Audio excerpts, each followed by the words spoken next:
السلام علیکم ورحمۃ اللہ وبرکاتہ۔ رسول اکرم صلی اللہ علیہ وسلم کو مکی دور کے آخری حصے میں اسراء و معراج کا تجربہ کرایا گیا۔ اس موقع پر جب آپ کی اللہ سبحانہ تعالیٰ سے ملاقات ہوئی تو اللہ تعالیٰ نے آپ کو اپنی امت کے لیے 5 نمازوں کا تحفہ دیا۔ دین کے باقی جتنے بھی احکامات ہیں وہ جبریل علیہ السلام کے ذریعے نبی صلی اللہ علیہ وسلم کے پاس زمین پر اتارے گئے، لیکن نماز جیسی چیز کا حکم معراج کے موقع پر براہ راست آپ کو دیا گیا۔ اس سے اندازہ ہوتا ہے کہ نماز کس قدر اہم عبادت ہے۔ جیسا کہ موسیٰ علیہ السلام سے جب اللہ تعالیٰ نے کلام کیا تو براہ راست ان سے فرمایا اننی انا اللہ لا الہ الا انا فاعبدنی واقم الصلاۃ لذکری۔ تو اس سے اندازہ ہوتا ہے کہ نماز کتنی اہم عبادت ہے۔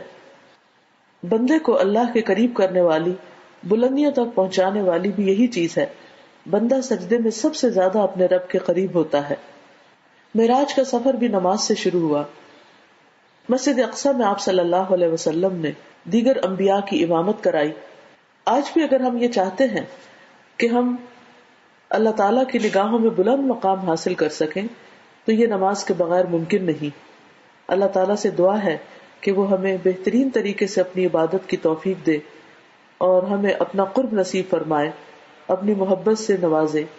رب اعنی علی ذکرک و شکرک و حسن عبادتک، اے میرے رب مجھے توفیق دے کہ میں تیرا ذکر کر سکوں، تیرا شکر ادا کروں اور تیری بہترین خوبصورت عبادت کر سکوں۔